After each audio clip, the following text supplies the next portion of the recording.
Au cœur du village animé de BM, se déroule une histoire qui tourne autour d'Azingo Mikongo, un homme dont la vie est marquée à la fois par l'ambition et les troubles. Azingo, autrefois une figure prometteuse dans sa communauté, est maintenant le reflet des luttes qui peuvent découler de désirs incontrôlés et des ombres de la jalousie. Son caractère est complexe, il est animé d'une détermination farouche à s'élever au-dessus de sa condition, mais cette ambition même l'a conduit sur une voie semée d'embûches. Les villageois de BEM, qui l'admiraient autrefois, le considèrent désormais avec suspicion et envie, car sa poursuite incessante du succès a créé des ruptures dans les relations et a engendré un sentiment de compétition qui imprègne la communauté. En explorant l'histoire d'Azingo, nous sommes invités à réfléchir aux thèmes plus profonds qui résonnent tout au long de son parcours. La jalousie, une émotion puissante, joue un rôle central dans la formation de la dynamique de BEM. Ce n'est pas seulement l'ambition d'Azingo qui anime le récit, ce sont aussi les réactions de ceux qui l'entourent, qui luttent avec leurs propres insécurités et désirs. Les conséquences des actions d'Azingo se répercutent dans tout le village, affectant non seulement son destin mais aussi la vie de ceux qui le soutenaient autrefois. Cette vidéo vise à impliquer les téléspectateurs en explorant les couches complexes du personnage d'Azingo et l'environnement qui l'entoure. Nous réfléchirons à la manière dont l'ambition peut être à la fois un catalyseur de grandeur et une source de chute, illustrant le délicat équilibre entre la recherche du succès et le maintien de son intégrité. En parcourant les hauts et les bas de la vie d'Azingo, nous découvrirons l'impact profond de la jalousie et les conséquences inévitables qui découlent de nos choix. Rejoignez-nous pour démêler ce récit captivant, vous invitant à méditer sur la complexité de la nature humaine et les leçons qui se dégagent de l'histoire d'Azingo Mikongo dans le village de BEM. Dans sa jeunesse, Azingo Mikongo était un rêveur, rempli d'aspirations qui s'élevaient bien au-dessus des modestes confins de son village, BEM. Il envisageait une vie de succès et de prospérité dans la ville animée, où les opportunités semblaient infinies et la promesse d'un avenir meilleur l'attirait. Les rêves d'Azingo étaient alimentés par des récits de triomphe et de richesse, des histoires partagées par des voyageurs qui parlaient de l'énergie vibrante de la ville et du potentiel qu'elle recelait pour ceux qui étaient prêts à poursuivre leurs ambitions. Le cœur plein d'espoir, il s'est mis en route pour transformer ses rêves en réalité, croyant que le travail acharné et la détermination ouvriraient la voie à son succès. Cependant, la ville s'est avérée être un endroit dur et impitoyable. Les lumières vives qui l'avaient autrefois ébloui ont vite révélé un monde semé d'embûches et d'obstacles. Azingo a dû faire face à une concurrence féroce et la réalité de la vie urbaine était beaucoup plus intimidante qu'il ne l'avait prévu. L'attrait d'un succès rapide l'a tenté, le conduisant à faire des choix qui allaient finalement le conduire sur une voie sombre. Dans sa quête de reconnaissance et de richesse, il s'est retrouvé pris dans une toile de tromperie et de compromis moral, sacrifiant ses valeurs pour des gains éphémères. L'ambition même qu'il avait autrefois inspiré a commencé à se transformer en une poursuite incessante qui a obscurci son jugement et l'a conduit à des mesures de plus en plus désespérées. Le contraste entre les rêves d'Azingo et les résultats qu'il a obtenus n'aurait pas pu être plus frappant. Au lieu du succès qu'il envisageait, il a rencontré la déception et la désillusion. La ville, qui lui avait promis une vie d'épanouissement, est devenue un champ de bataille où il a lutté contre ses propres démons. Alors qu'il naviguait dans ce paysage périlleux, le poids de ses choix s'est abattu sur lui, laissant des cicatrices qui allaient façonner son identité. Le parcours d'Azingo nous rappelle avec acuité la fragilité des rêves et les dures réalités qui peuvent accompagner la poursuite de l'ambition. En fin de compte, son histoire ne concerne pas seulement les rêves qu'il a poursuivis, mais aussi les leçons tirées des choix qui l'ont égaré, éclairant l'interaction complexe entre aspiration et conséquences. De retour à BEM, Azingo Mikongo a été envahi par un profond sentiment d'isolement qui l'a enveloppé comme un épais brouillard. Le village qui avait autrefois été sa maison lui semblait désormais étranger, un rappel brutal des rêves qu'il avait poursuivis et de la vie qu'il avait laissée derrière lui. Les rires des enfants jouant dans les rues et la chaleur des rassemblements communautaires n'ont fait qu'accentuer sa solitude, car il s'est retrouvé éloigné des personnes même qu'il avait autrefois si bien connues. Sans famille pour l'accueillir, Azingo se sentait comme un fantôme errant dans les chemins familiers de son enfance, hanté par les souvenirs de ce qui aurait pu être. L'absence de ses proches a laissé un vide dans son cœur, amplifiant la solitude qui accompagnait son retour. En observant la jeune génération, une vague d'envie l'a submergé. Ils étaient remplis d'espoir et d'ambition, leurs yeux brillaient des possibilités qui s'offraient à eux. Azingo n'a pu s'empêcher de ressentir une pointe de regret en les regardant poursuivre leurs rêves avec l'innocence et la détermination qu'ils possédaient autrefois. Il voyait en eux le potentiel qu'il avait autrefois aspiré à incarner, mais il se sentait déconnecté de leur enthousiasme. L'énergie vibrante de la jeunesse contrastait fortement avec ses propres expériences, le laissant aux prises avec la réalisation que son parcours avait pris une tournure différente, une tournure qui l'avait conduit à un lieu de réflexion plutôt que d'épanouissement. Malgré son passé trouble, les villageois éprouvaient encore un certain respect pour Azingo. Ils reconnaissaient les luttes qu'il avait menées et les leçons qu'il avait apprises en cours de route. Des murmures d'admiration le suivaient lorsqu'il traversait le village, un témoignage de la résilience dont il avait fait preuve face à l'adversité. Bien qu'il se sente comme un étranger, les villageois reconnaissaient son parcours et la sagesse qu'il portait, créant une dynamique complexe de révérence et de distance. Le retour d'Azingo à Boehem a été une expérience douce amère, marquée par la solitude de son état actuel, l'envie des aspirations de la jeunesse et le respect d'une communauté qui n'avait pas oublié l'homme qu'il était autrefois. Alors qu'Azingo Mikongo reprenait sa vie à Boehem, un ressentiment croissant a commencé à le ronger, alimenté par la vue de la jeunesse prospère qui l'entourait. Chaque jour, il regardait les jeunes hommes et femmes poursuivre leurs rêves avec vigueur, franchissant des étapes qui lui avaient autrefois semblé si accessibles. Leur rire résonnait dans l'air, un contraste frappant avec le silence qui enveloppait sa propre existence. L'amertume s'est insinuée dans son cœur lorsqu'il a comparé leur vie vibrante à la sienne, marquée par la déception et le regret. L'ambition même qu'il avait autrefois inspirée s'est transformée en un rappel amer de ses échecs, allumant une flamme de jalousie qui a consumé ses pensées.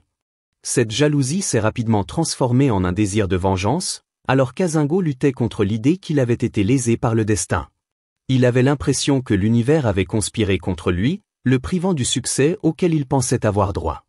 Dans son esprit, les jeunes de Boehem ne prospéraient pas seulement, ils se moquaient de son passé, un rappel constant de ce qu'il avait perdu. Cet état d'esprit toxique l'a conduit à envisager des actions radicales, cherchant à retrouver un sentiment de pouvoir et de contrôle sur sa vie.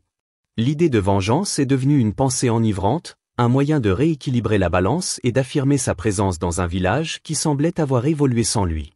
Au milieu de ces émotions turbulentes, des murmures de malédiction ont commencé à circuler dans l'esprit d'Azingo. Il se souvenait des vieux contes racontés par les anciens, des histoires d'une force obscure qui pouvait être invoquée par ceux qui étaient consumés par l'envie et l'amertume. Les implications d'une telle malédiction étaient profondes, suggérant que ces sentiments négatifs pouvaient se transformer en quelque chose de bien plus sinistre. Alors qu'il luttait contre son ressentiment croissant, la notion de malédiction se profilait, le tentant de se demander si ses actions pouvaient avoir des conséquences désastreuses non seulement pour lui-même, mais aussi pour la jeunesse même qu'il enviait. Cette lutte interne a marqué un tournant dans le parcours d'Azingo, qui a dû choisir entre succomber aux ténèbres ou chercher une voie vers la rédemption au milieu des ombres qu'il avait lui-même créées. Au plus profond de ses tourments, Azingo Mikongo a cherché l'énigmatique sorcier Eaboto, un personnage entouré de mystères et de légendes murmurées. L'air était chargé d'anticipation lorsqu'Azingo s'est approché de la demeure du sorcier, un lieu réputé être imprégné de magie ancienne et de sombres secrets. À chaque pas, son cœur s'emballait, alimenté par un désir désespéré de vengeance contre les jeunes qui avaient prospéré tandis qu'il languissait dans l'obscurité. Lorsqu'il s'est enfin retrouvé devant Eaboto, la voix d'Azingo a tremblé d'un mélange de peur et de détermination lorsqu'il a articulé sa demande de malédiction, un puissant sort qui apporterait le malheur à ceux qui l'enviaient. Il envisageait un règlement de compte qui restaurerait son sentiment de valeur et rééquilibrerait la balance du destin. Eaboto, avec son regard perçant et ses traits burinés, écoutait attentivement, mais son expression était prudente. Il a averti Azingo des graves conséquences qui accompagnent souvent la recherche de la vengeance. Les malédictions, dit-il, sont des armes à double tranchant. Elles peuvent faire du mal à vos ennemis, mais elles peuvent tout aussi bien se retourner contre celui qui les lance. Le sorcier a parlé du cycle de négativité que la vengeance perpétue, exhortant Azingo à considérer l'impact de ses désirs non seulement sur les jeunes, mais aussi sur lui-même et le village qu'il appelait autrefois sa maison. Les paroles d'Eaboto ont profondément résonné, suscitant une lueur de doute dans le cœur d'Azingo. Au fil de la conversation, une transformation a commencé à prendre forme au sein d'Azingo. Le poids de son amertume et de sa jalousie a commencé à se dissiper, remplacé par une prise de conscience croissante de la futilité de ses pensées vengeresses. Il a réalisé que la recherche d'une malédiction ne guérirait pas ses blessures. Elle ne ferait qu'approfondir le gouffre qui le séparait de la communauté à laquelle il aspirait à se reconnecter. À ce moment-là, Azingo a dû faire un choix crucial, embrasser les ténèbres qu'il avait consumées ou chercher une voie vers la guérison et la rédemption. La rencontre avec Eaboto est devenue un catalyseur de changement, incitant Azingo à réfléchir à la vraie nature de ses désirs et à la possibilité de reprendre sa vie sans recourir à la vengeance. Cette rencontre a marqué un tournant, car Azingo a commencé à comprendre que la vraie force ne réside pas dans la vengeance, mais dans le courage de s'élever au-dessus de son passé. Au fil des jours et des semaines, le village de BM a commencé à assister à une série d'étranges malheurs qui se sont abattus sur sa jeunesse, jetant une ombre sur la communauté autrefois vibrante.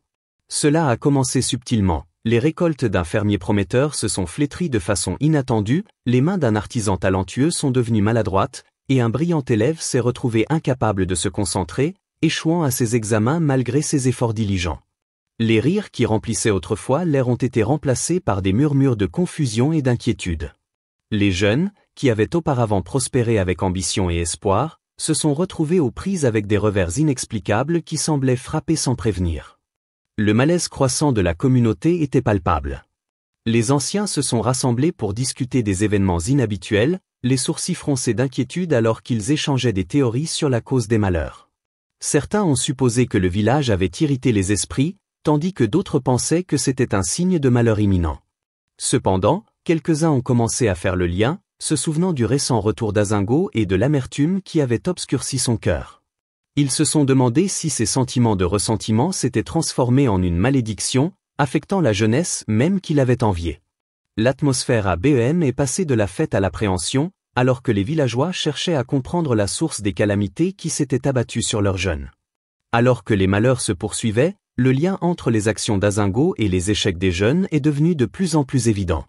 L'avenir autrefois prometteur de ces jeunes a commencé à s'assombrir, et la communauté ne pouvait ignorer la corrélation entre les intentions sombres d'Azingo et le chaos qui se déroulait. Les jeunes, qui avaient autrefois été la fierté de BEM, étaient désormais confrontés à une lutte collective, leurs aspirations contrecarrées par une force invisible qui semblait provenir de l'amertume d'un homme qui s'était égaré. Cette réalisation a pesé lourdement sur Azingo, qui a observé dans l'ombre les conséquences de sa malédiction. La vengeance même qu'il avait cherché à exercer lui semblait désormais un fardeau, car il était aux prises avec la conscience que ses actions ne nuisaient pas seulement à ceux qui l'enviaient, mais menaçaient également le tissu de la communauté qu'il avait autrefois chéri. L'impact de sa malédiction lui a brutalement rappelé l'interdépendance de leur vie, forçant Azingo à affronter la réalité. Son désir de vengeance avait déclenché une vague de souffrance qui s'étendait bien au-delà de sa propre douleur. La tension à BM a atteint son paroxysme un soir fatidique, lorsque le chaos du malheur a culminé dans une révélation dramatique. Alors que le soleil plongeait sous l'horizon, projetant une lueur étrange sur le village, Azingo s'est retrouvé au centre d'une tempête qu'il ne pouvait plus ignorer. Les jeunes, autrefois vibrants et pleins de promesses, s'étaient rassemblés sur la place du village, le visage marqué par la frustration et le désespoir. Ils ont confronté Azingo, exigeant des réponses aux calamités qui les avaient frappés. L'air crépitait de tension alors que les accusations fusaient, et Azingo sentait le poids de leur colère collective s'abattre sur lui. À ce moment de chaos, la vérité a jailli de ses lèvres comme un barrage qui cède. Accablé par la culpabilité et la réalisation des ravages qu'il avait causés, Azingo a avoué avoir jeté une malédiction par jalousie et amertume. Les villageois se sont tus, le choc se propageant dans la foule alors qu'ils assimilaient son aveu. L'atmosphère est passée de la colère à l'incrédulité, puis à un profond sentiment de trahison. L'homme même qu'ils avaient autrefois respecté se révélait être l'architecte de leur souffrance. Alors que les villageois étaient aux prises avec les implications de la confession d'Azingo, les thèmes de la responsabilité et des conséquences de la jalousie sont apparus de façon frappante. Ils ont reconnu que ces actions n'avaient pas seulement nui aux jeunes, mais avaient également fracturé les liens de leur communauté. La réalisation que l'envie pouvait conduire à des résultats aussi destructeurs a profondément résonné, suscitant une réflexion collective sur la nature de l'ambition et l'importance de se soutenir mutuellement plutôt que de succomber à l'amertume. Au lendemain de la révélation d'Azingo, les villageois l'ont confronté avec un mélange de colère et de tristesse. Ils ont exigé qu'il rende des comptes, le pressant d'assumer la responsabilité du chaos qu'il avait déclenché. Azingo, désormais dépouillé de sa fierté, a ressenti le poids de leur déception et la gravité de ses choix. Les conséquences de sa jalousie n'avaient pas seulement affecté les jeunes, mais avaient également terni sa propre réputation au sein de la communauté. Ce moment a marqué un tournant pour Azingo, qui a commencé à comprendre que la vraie force réside dans la reconnaissance de ses erreurs et la recherche de la rédemption plutôt que de laisser l'envie dicter ses actions. Le chemin à parcourir serait semé d'embûches, mais c'était un voyage nécessaire vers la guérison et la réconciliation pour Azingo et le village de Behem. Avec la levée de la malédiction d'Azingo, le village de Behem a commencé à se transformer de façon remarquable. L'air, autrefois épais de désespoir, était désormais imprégné d'un sentiment renouvelé d'espoir et de possibilités. Les jeunes, qui avaient été accablés par le malheur, ont recommencé à revendiquer leurs ambitions avec ferveur. Ils se sont rassemblés sur la place du village, partageant leurs rêves et leurs aspirations, leurs rires résonnant dans les rues alors qu'ils rallumaient l'étincelle de créativité et de détermination qui avait été atténuée pendant si longtemps. L'énergie vibrante qui caractérisait leur jeunesse est revenue, et le village a bourdonné d'excitation alors qu'ils se lançaient dans la reconstruction de leur avenir. Parmi eux se trouvait Ada, une artisane talentueuse dont le métier avait beaucoup souffert pendant la malédiction. Avec une détermination farouche à reprendre sa vie et son entreprise en main, elle s'est investie corps et âme dans son travail, créant de magnifiques pièces qui reflétaient sa résilience et sa créativité. Ada a organisé des ateliers pour enseigner ses compétences aux autres, favorisant un sentiment de communauté et de collaboration parmi les jeunes. Sa passion a inspiré son entourage, et bientôt, le village s'est animé des sons des rires et de la créativité alors que les jeunes artisans, les agriculteurs et les rêveurs se sont rassemblés pour se soutenir mutuellement dans leurs entreprises. La résilience de la communauté a brillé de mille feux alors qu'ils se ralliaient les uns aux autres, reconnaissant que leur force résidait dans l'unité. Ils ont partagé leurs ressources, se sont encouragés mutuellement et ont célébré les succès des uns et des autres, créant un environnement où l'ambition pouvait à nouveau s'épanouir. Les villageois ont compris que les épreuves qu'ils avaient traversées n'avaient fait que renforcer leurs liens, et ils étaient déterminés à faire en sorte que personne ne se sente plus isolé ou seul dans ses luttes. Alors que les jeunes ont commencé à prospérer, le village s'est transformé en un centre d'innovation et de collaboration. Les marchés ont prospéré avec des produits frais et des biens artisanaux, et l'esprit d'entreprise s'est épanoui alors que les jeunes poursuivaient leurs rêves avec une vigueur renouvelée. Le sentiment de camaraderie qui enveloppait Behem était palpable, car tout le monde travaillait ensemble pour s'élever les uns les autres. Les cicatrices du passé sont restées, mais elles ont servi de rappel de la force qui a émergé de l'adversité. Dans ce nouveau chapitre, les jeunes de Behem ont non seulement reconquis leurs ambitions, mais ont également forgé un avenir meilleur pour eux-mêmes et leur communauté, prouvant que la résilience et le soutien peuvent surmonter les périodes les plus sombres. L'histoire d'Azingo Mikongo nous rappelle avec force les dangers de la jalousie et l'impact profond qu'elle peut avoir sur les individus et les communautés. Son parcours illustre comment l'envie peut conduire à des choix destructeurs, qui finissent par nuire non seulement à soi-même, mais aussi à son entourage. Les malheurs qui se sont abattus sur les jeunes de Behem étaient une conséquence directe de l'amertume d'Azingo, soulignant l'importance de reconnaître et de gérer les émotions négatives avant qu'elles ne deviennent incontrôlables. Ce récit souligne la nécessité de favoriser une communauté solidaire, où les individus s'élèvent mutuellement plutôt que de succomber à des sentiments de compétition et de ressentiment. En réfléchissant aux expériences d'Azingo, nous sommes encouragés à examiner nos propres actions et attitudes. Y a-t-il des moments où la jalousie a obscurci notre jugement ou nous a conduits à faire des choix que nous regrettons par la suite? Il est essentiel de cultiver la conscience de soi et de s'efforcer de se développer personnellement, en comprenant que nos sentiments peuvent influencer non seulement nos vies, mais aussi celles des personnes qui nous entourent. En adoptant l'empathie et la collaboration, nous pouvons créer des environnements qui nourrissent l'ambition et la créativité, permettant à chacun de s'épanouir.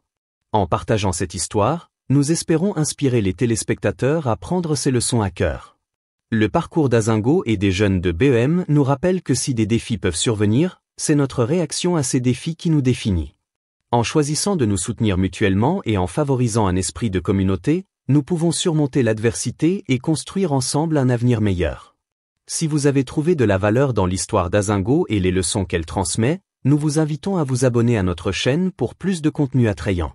Aimez cette vidéo et partagez-la avec vos amis et votre famille pour diffuser le message de résilience, de responsabilité et d'importance du soutien communautaire. Ensemble, nous pouvons créer un espace de réflexion et de croissance, en veillant à ce que les leçons tirées du parcours d'Azingo résonnent bien au-delà des limites de ce récit. Merci de nous avoir rejoints, et nous nous réjouissons de partager avec vous d'autres histoires inspirantes à l'avenir.